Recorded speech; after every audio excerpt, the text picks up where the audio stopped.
You know, I recently picked up some new fish, and I talked a little bit in a recent video about the problem I had had with the Empire Gudgeons, about how they had jumped out and how I had to replace them. So I just want to give you an update on all of the new fish that I picked up and let you take a look at them. I'm really happy with what I'm seeing, and I'm going to share it with you now, and I'd be happy to hear your thoughts, your comments, your ideas in the comments below. But let's go ahead and take a look at the new fish, and starting with the Starry Night and working our way through the spot cheek cichlids and over to the gudgeons and gobies. The Starry Night is a master of hiding. And I had a cave in this tank, one of these, like a cave like one of these, and he would go deep inside of it, and I'd never see him. So despite his protest and displeasure, I pulled the cave out because I want to keep an eye on him. I don't mind him hanging out in the cave, but while he's going through quarantine, I do want to keep a close look on what's going on. And if he was to, let's say, pass away, I would definitely want to know about it right away and not have him just sort of decomposing in the tank. But now he's taken to hiding behind this Cichlids internal pump and internal filter, but there he is.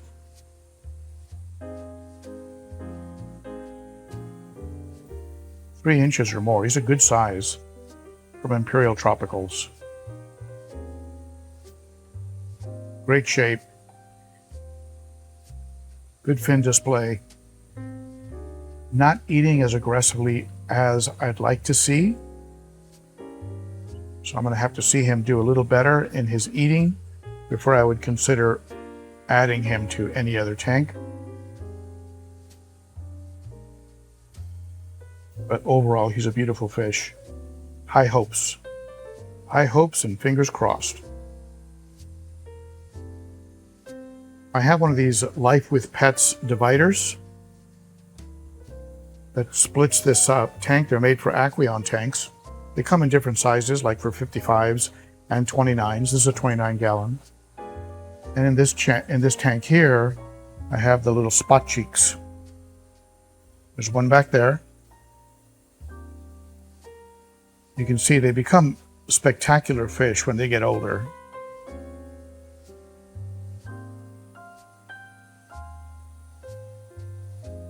There's one dominant spot cheek, and that's the one that's back there. And there's a second one that might be in one of these caves. He was out this morning eating. But just trust me, he's around. I can maybe try and brighten this up a little bit.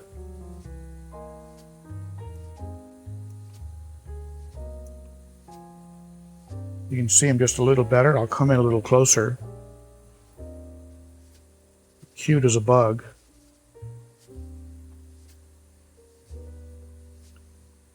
Once they put on size and color, they just become spectacular.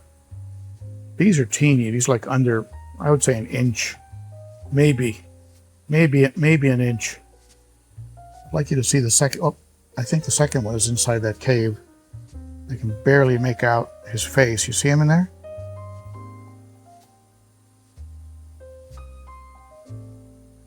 Loves the cave. Now that I turn the lights up, I'll show you the Starry Night with a little bit more light, a little more close up.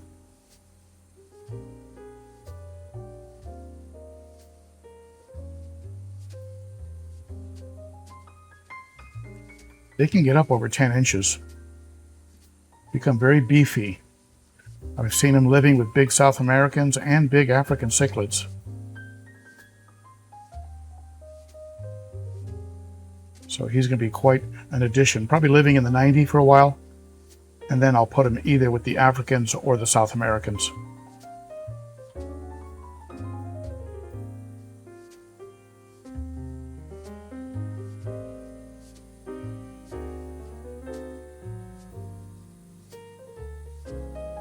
Yeah, when they're this young, they're mostly all eyes. The spot cheeks are eating well. Starry Night, I want to see him eating better. a couple tanks down, we have the Apistos, a beautiful cockatoo. Love the color on this guy and the shape of the fins. Beautiful dorsal, beautiful tail.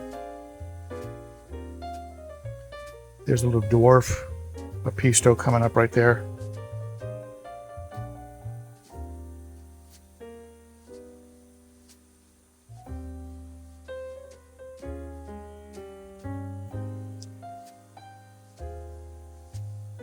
Over here you have the night Goby.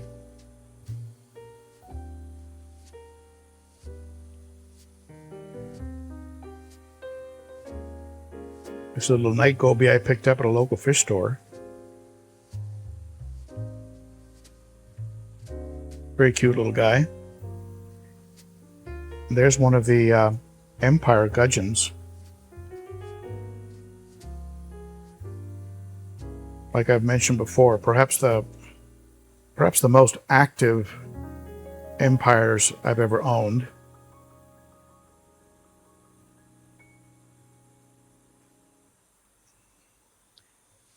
A fish that, once they're an adult, just becomes spectacular.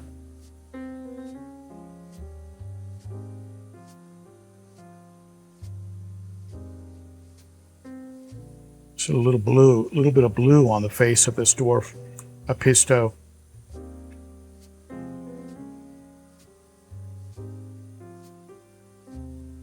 Really pretty little guy. Really looking forward to watching these guys and eventually move them over to the 55-gallon planted. The Gobies, the Apistos, the Gudgeons, they're all going to end up in here in my planted 55-gallon. I mean, I've got some nice fish in here, but I wanted to have what sometimes people call centerpiece fish, kind of a showstopper fish. Some people would think a group of neons or a school of rummy nose. We got brilliant Rasboras in there.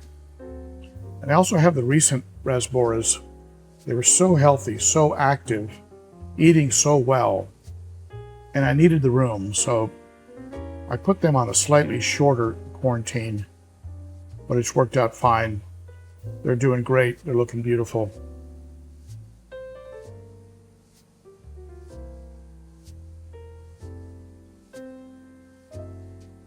So this is where the centerpiece fish will end up. I think they'll love their life in here. Very lush, very healthy ecosystem. There's those little embers. I got several, maybe 5 little embers in here. Hopefully none of them will get eaten by one of the pistogrammas. They are cichlids. And if it fits in their mouth, they'll eat it. Next door, the discus are wondering what's going on, wondering if I'm going to feed them. They're always hungry.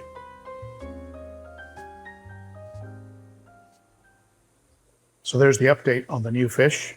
Tell me what you think in the comments below. I'm always interested in hearing what you have to say. Have you kept some of these fish? What's been your experience with them? And do you suggest that I get another fish as a centerpiece fish for my planted 55-gallon? Let me know. I'd love to hear about it. I found out about these fish, except perhaps for the Starry Night, but I found out about all the fish I have now by you and your comments and you sharing with me fish that you suggested for my planted aquarium, fish that you thought would be good centerpiece fish. And I went ahead and looked into them and then made my choices. So thank you so much for all of you that comment, that chime in, and that help me in my ongoing fish keeping journey. Thank you for tuning in, and I will see you at the next one. Bye-bye.